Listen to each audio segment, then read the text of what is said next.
Hey guys, this is Locky from e-Spurs Australia, coming to you with your e-Spurs match reaction to the FA Cup quarterfinal against Millwall on the weekend.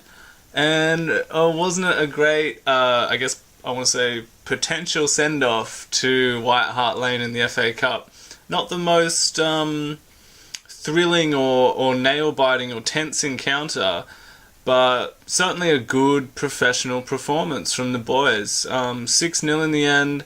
A great hat-trick for Heung-min Son, a brilliant first goal in open play for Vincent Janssen, and another tidy goal from the hungry Dele Alli, and a beautiful finish from Christian Eriksen. I don't want to spend too much time talking about the game because it was just a professional performance by our boys, and if you take away all the hype and all the hooliganism and all that sort of stuff around the match and bring it back to what was there, it was, the team second in the Premier League who play amazing football against, a team that's in League One and isn't particularly, pushing for championship status at the moment. So, it was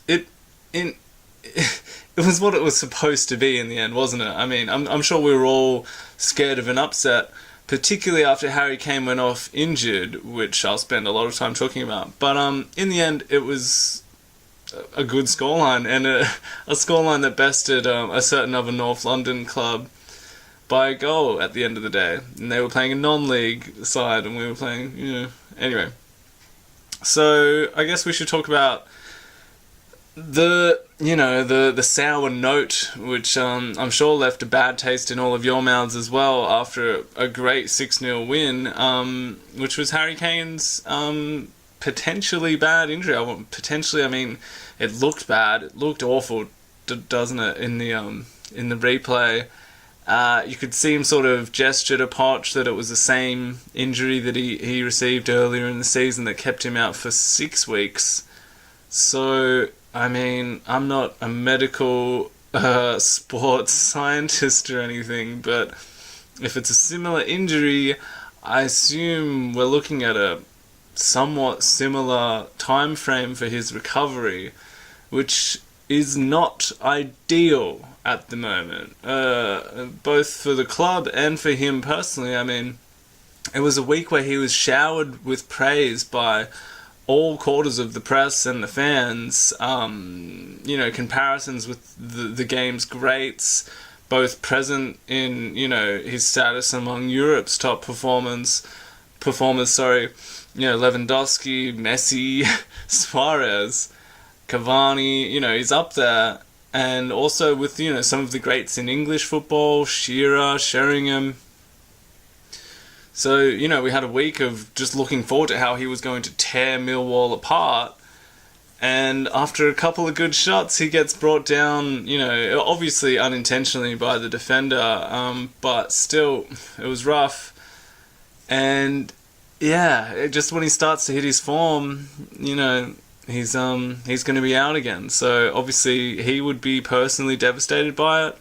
And the club, which struggled, to a degree when he was out last time, we're reeling from this. It was really rough, wasn't it? And even a 6-0 drumming of a fellow London club couldn't really take that bad taste out of the mouth.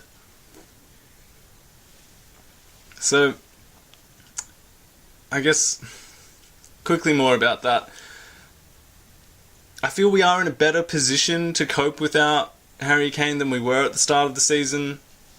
We were struggling for goals really anyway at the start of the season, and then, we started to get a couple of good results. He started to get a couple of goals, and then he was out. But at that time, you'd feel that Christian Eriksen and Dele Alli weren't really playing their best sort of game.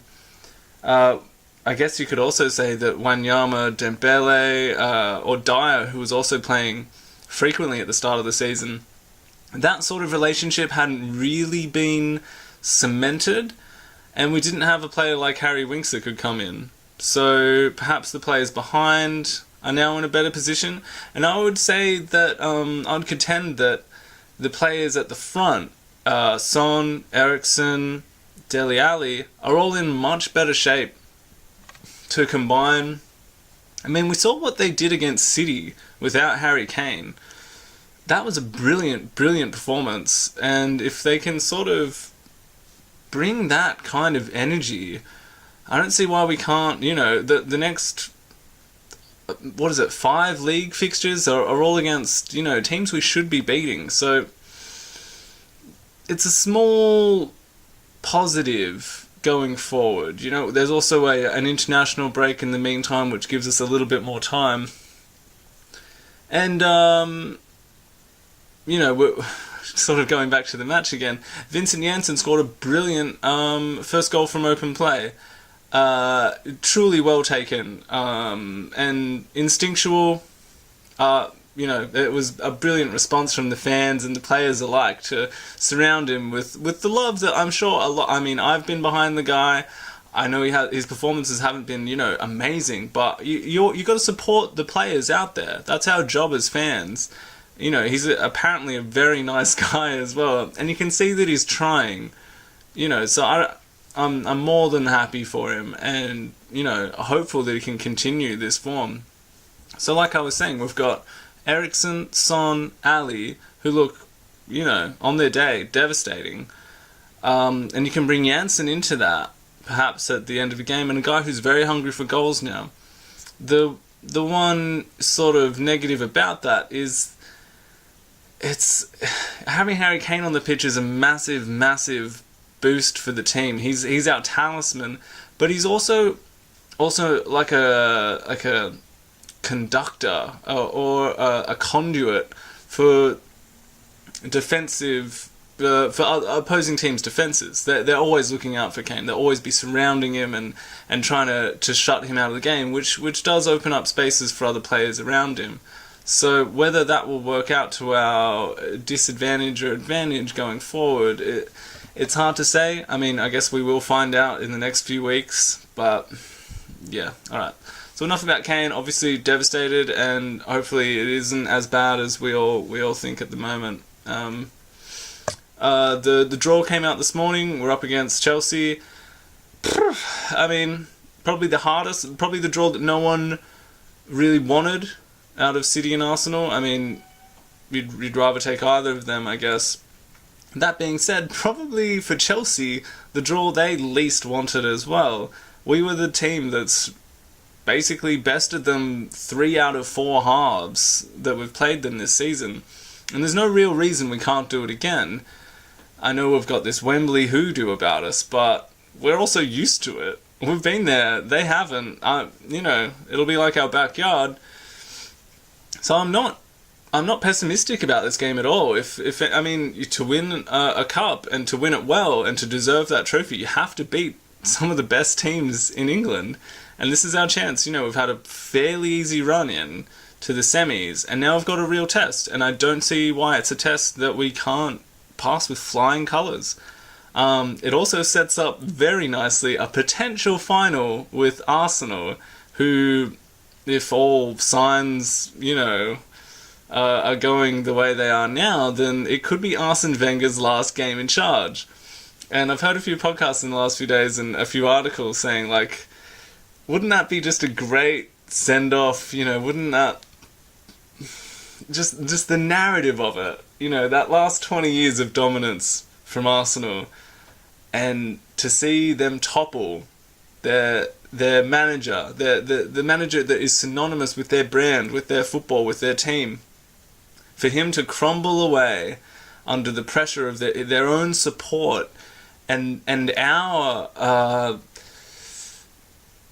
burgeoning brilliance. It's just you could just see the tide start to turn. We've got this new stadium coming. We've got this young group of hungry, brilliant, for the most part, British players that play in a way that's so great to watch. What do Arsenal have apart from a handful of past glories and a team that doesn't seem to really want to be there? Fans that don't really want to like their club and get behind their manager. And uncertainty going forward. It would just be absolutely amazing. Anyway, that's, we'll see. I don't want to curse anything either. I guess I should talk about the game to a certain degree. This is a Millwall reaction after all. Heung-min Son's goals, brilliant. Each and every one of them. Well, the last one was a bit lucky, but the technique he showed to fire that volley in, very, very good. The second one, remember when Van Persie took that volley over the ball's coming over his head? This was, that sort of goal. It was really, really very well taken. And his first one, sort of does encapsulate a lot of what annoys the fans about this player. He can't control a fairly simple pass and get into his feet. He does recover, and what does he do? He smashes it into the far corner with exquisite technique with his wrong foot. It was just, it was brilliant, really. Eriksen's opener as well, really, really great. We needed that at that point. I feel like the first half, despite scoring 2 goals, apart from the first 5 minutes when we were just hammering those shots in, after the whole half I felt like we were just sort of coasting, especially after the goals, not playing particularly amazingly. But the second half I thought we sort of stepped it up. It was a very professional performance, and each of the 4 goals just they were coming, and they really were brilliant. You need to single out Harry Winks for some praise, because the boy is amazing and he truly is a player. I think it's 97 passes, 94 completed. That is expert level. That's that's legendary stuff. So he's just basically cemented himself as a perfect backup for Dembele, and someone who will more likely than not come to replace him in the next few years.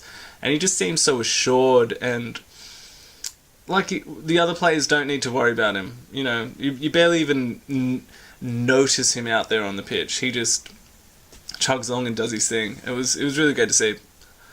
What else? I mean, defensively, I kind of thought Dyer didn't play particularly well. It was his sort of a couple of minor slip-ups that did let Millwall in for a couple of half chances.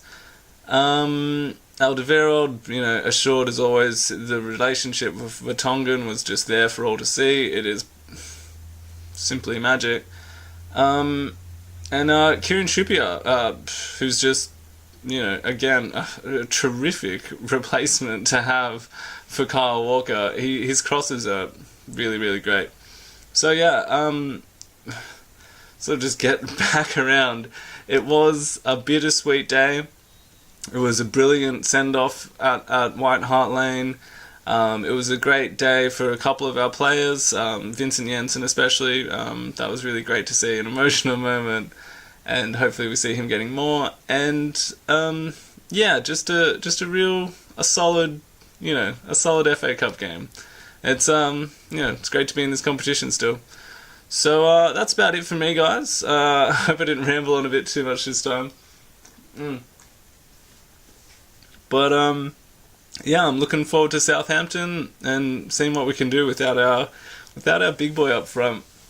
If you want to make one of these videos, just join the conversation, get in with e-Spurs. Just pop one together on your phone, email it to the address down here, and join in the fun. Again, this is Locky from e-Spurs Australia. You can follow me on Twitter if you like there. Just search it out. And I'll see you guys next time. Until then, come on, you Spurs. Ooh, it's mirrored on Skype. You get the picture. See you later.